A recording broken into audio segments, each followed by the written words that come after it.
So today we're reviewing a 2020 Volkswagen Jetta base model.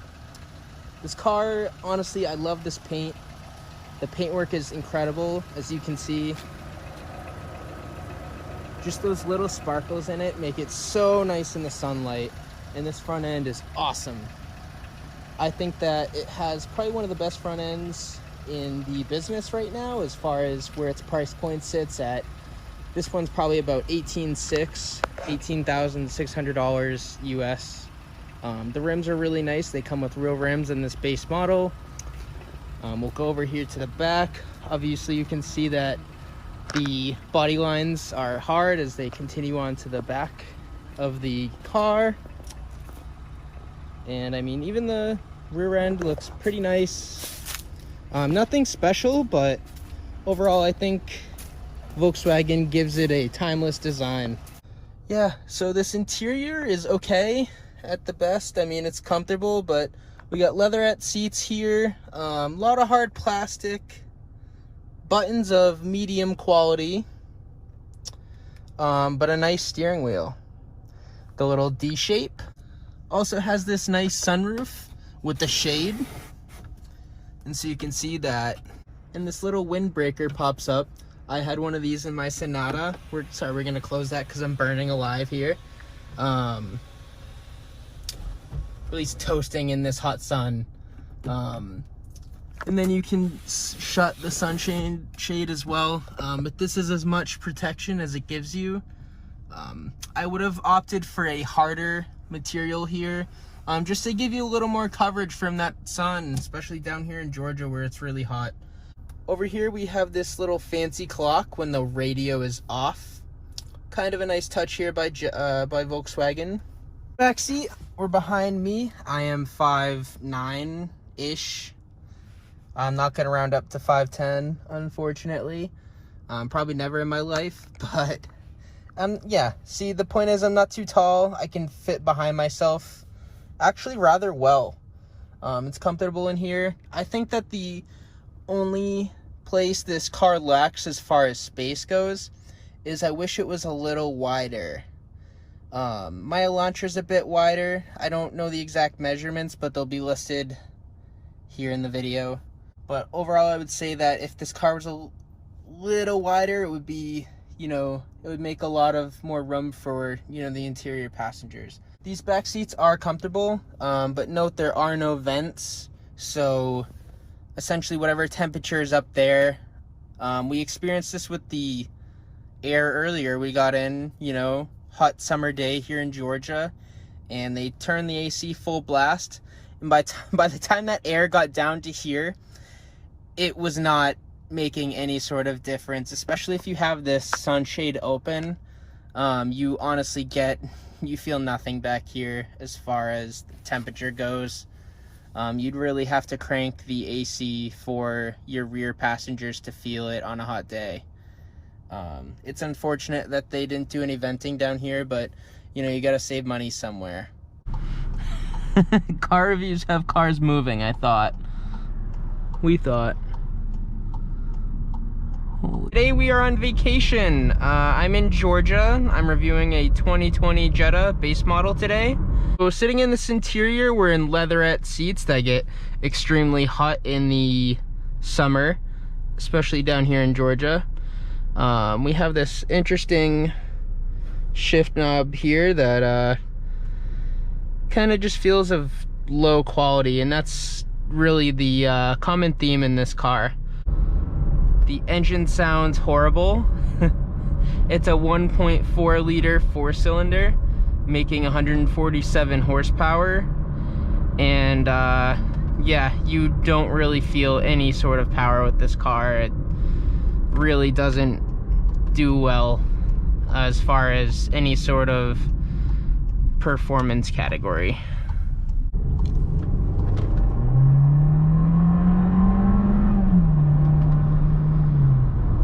I honestly don't even want to push this car at all because it sounds like I'm killing it. I don't know if it's just because it's a rental and it's been beat up. This Jetta in particular has 36,000 miles on it. So, you know, rentals do often get torched by by consumers. To say that I love the exterior color and the design work of the new Jetta, and honestly the previous gen. I forget exactly if it's Mark 5 or Mark 6 that this one is, but my significant other has the generation before, and so she actually does love that car, and I think it looks good. Hers is in white, as is like probably 90% of the Jettas that they've made, at least for that generation. And I won't talk too much about that one, but I will say that Volkswagen does a nice job designing their cars to the point where they have a timeless appeal to them. I also do really like this steering wheel. It feels nice in the hands, especially for, you know, a car that's in the lower $20,000 range. I would say that this one was purchased under that, I would assume, just because it is the base model. I think the MSRP of like the lowest you can get is like 18.6, if I'm not mistaken, US dollars. So yeah, I mean, they're a pretty good deal. There are a couple luxuries that this car is missing. I wish that the seats were electronic. I know that I talk about that a lot. I just feel like electronic seats are better because, especially with the lumbar support, you can get the right increments to where, you know, you're always comfortable, because I feel like some manual seats don't give you enough comfort options as far as like how far back and how far forward the seat can go, especially with the lumbar. So, you know, you might be sitting leaned a little bit too far back, and like I have back problems, so I'm super sensitive to that. So that's why I talk so much about that.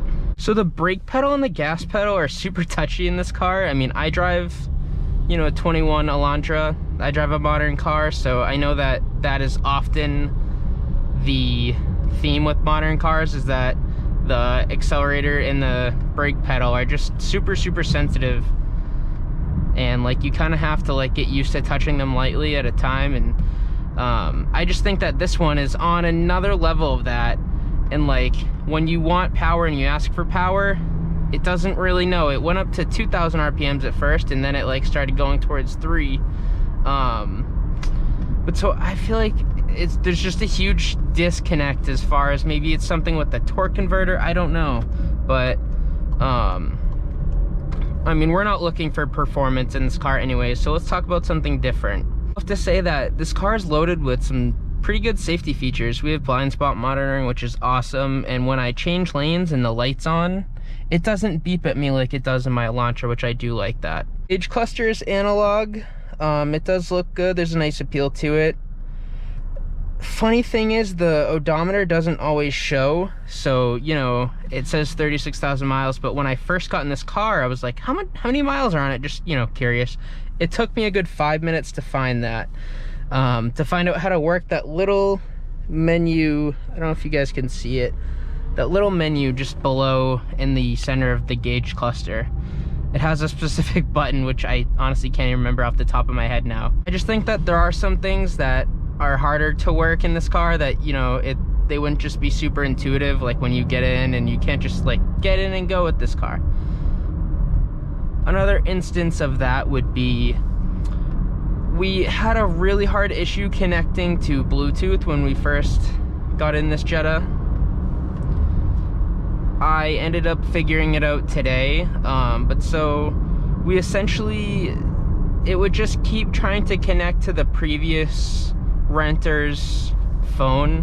What I had to do is I had to hold my phone and like have my nav out, and so what would happen was like I would press to pair and it like just wouldn't pair, and then I eventually had to just do both at like the very same time, and that's when it finally worked. But I also did forget that this has Android Auto and Apple CarPlay, but they're both wired. And they have these little USB-C things here, but I couldn't find a regular USB. So this car has some sensors. It has like a rear traffic and front assist, so it'll beep at you if you're coming in too hot into, you know, it thinks you're gonna hit another car, it'll beep at you. It also has that automatic off when you know, are coming to a complete stop and you press your foot hard on the brake, it'll shut the engine off and then automatically start back up when you move. I turned that off, which is very convenient that it has a button for it down here, but I just don't like it. It's just, I want that immediate response to when the light turns green, people are impatient, I just want to be able to go. I don't want to have to wait for the car to start. It's not really a big deal regardless, but it's nice that they have the button down here so I can just shut it off. Styling wise, this car is great. I think it has a very nice and, I wouldn't say unique styling, but it's definitely timeless to where people look at Jettas and they honestly don't know what year they are now, because they all look new. At least from the past like 10 years, they, like the past 2 or 3 generations of Jettas, they pretty much all look the same, and that's not a bad thing. I think that they nailed their design pretty early compared to some car manufacturers that still are changing the car's designs every couple of years because they can't find a style that fits and will stay even with, you know, modern times. I have to say that I don't like fake stitching on dashboards that are, you know, it's just plastic. It's just this cheap plastic. I don't think you should make it stitching, just because, you know, it's not real, and everyone, like, you're not tricking anyone. Everybody knows that that stitching is fake the second they get in the car. This Jetta compared to the last generation Jetta, they're very, very similar, not just in styling, but also in interior feel. My girlfriend has a Jetta SEL. It's a 2017, and that one has, you know, the very same interior pretty much. I mean, nothing really has changed with these cars. I think that they're comfortable, they're easy to drive.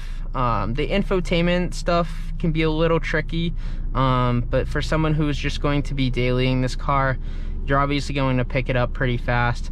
I don't think it's something that has a learning curve, but it's definitely something that when you get in the car, you are initially confused on what does what. And I mean, there are a lot of cars that have that same issue, so that's not Volkswagen exclusive. One thing I don't like about these volume controls is this one right here. When you change it to turn up the volume, you're moving the power button direction, and that actually drives my girlfriend crazy, who, you know, she owns one of these cars, and you don't really want something that drives you nuts in your car. So what she'll do is she'll just keep it like this, and then she'll play with the, whenever you want to change the volume, you can only do it from the steering wheel, because that just, you know, that bothers her. It's just a little thing, it's not a big deal, but they could have definitely made this button floating for maybe not much extra cost. Buttons feel decent. I mean, not of high quality, but not of low quality either. I would say they're just kind of a middle ground. It's good looking in here. I think they did a nice job styling the interior. I have plenty of room as the driver. I'm comfortable. Even with the manually adjusted seat, I found a position in which I am comfortable, so really no issues with that. No matter what your tastes are, people think that, I mean, for the most part, that Volkswagen makes good-looking cars, from, you know, the bottom of their lineup with the Jetta to the top of their lineup with, you know, even like the crossovers like the Atlas. I think that, you know, they make pretty good-looking designs. Personally, would never buy one of these just because I don't like them. But I'm not reviewing this car to tell you that I don't like it. I'm reviewing this car to tell you that it does exactly what it's advertised to do. It's a daily driver, it's an economy sedan. The car is meant to get you from point A to point B in a comfortable manner, giving you all the greatest tech, all the greatest safety features, and also just keeping you comfortable. The AC blows cold. The heated seats work well, even for a base model. Heated seats, that's awesome. This car doesn't have lane keep assist. It does have some sensors in the front to, you know, prevent a crash, and it has blind spot monitoring, which is awesome. That's really all I would need, all I would ask for in a modern day car is, you know, blind spot monitoring. Adaptive cruise would be nice. But, you know, we can't ask and get everything for this price. And I think that even just having like heated seats and lane keep assist and stuff like that is a great buy for this price range. So I would recommend, if people were looking for a Volkswagen or, you know, any sort of economy sedan, take a look at Jettas. I would personally probably opt for the Jetta GLI, just because I feel like you get a little more bang for your buck as far as performance and comfort. But this is a good option. For this car, for any sort of dynamic reason, performance reason, just any sort of reason regarding driving for sport, driving for performance, look elsewhere. I mean, maybe the GLI is better, but this car is honestly kind of a pain to drive. The brake pedal is way too tough. Like, you hit it even lightly and it just like jerks you. I don't know if the brakes were just changed and maybe that's why it's really all that necessarily fast. I mean, it's slow. It's slow as a dog, and it really doesn't want to give you any sort of power. The transmission's a little confused, and I mean, that's really all the negative things as far as the car goes. Is just, it all has to do with like dynamics. Performance as none. It's absolutely awful in that regard, but that's not what they were built for. So I mean, don't hate on me for saying this, but this car is extremely slow. So yeah, I mean, but that being said, it's comfortable, it's nice, it's quiet in here. It's actually way more quiet in here than it is in my Elantra. Like, even on the highway, there's almost no wind noise. I think it's really, they must have put a lot of the money for this car into the sound editing. A Elantra you could get for, you know, $3,000 to $4,000 more than this vehicle. So I mean, if you're looking for some performance, there's some right there. The Honda Civic Si fits that suit, and also, you know, some of the other competitors. But if you're just looking for a daily commuter that will keep quiet while you play your music, this car does that really well. I think the stereo system's nice. The sunroof is awesome. It reminds me a lot of my Sonatas, where it has that little windshield in the front when you open it. So you really don't get any buffering or wind noise. It's awesome. You just get a cool breeze, obviously on a cool day. Not today. Gosh, it's hot. All the negative things I have to say about it are just the connectivity with the Bluetooth. It's not extremely intuitive as far as the infotainment system goes, and there's just really horrible dynamics for this car. The transmission is not great, engine's not great, and the brake pedal is extremely sensitive. So with those things fixed, this would be a great car. Thank you. Please subscribe, please like, and peace out, guys.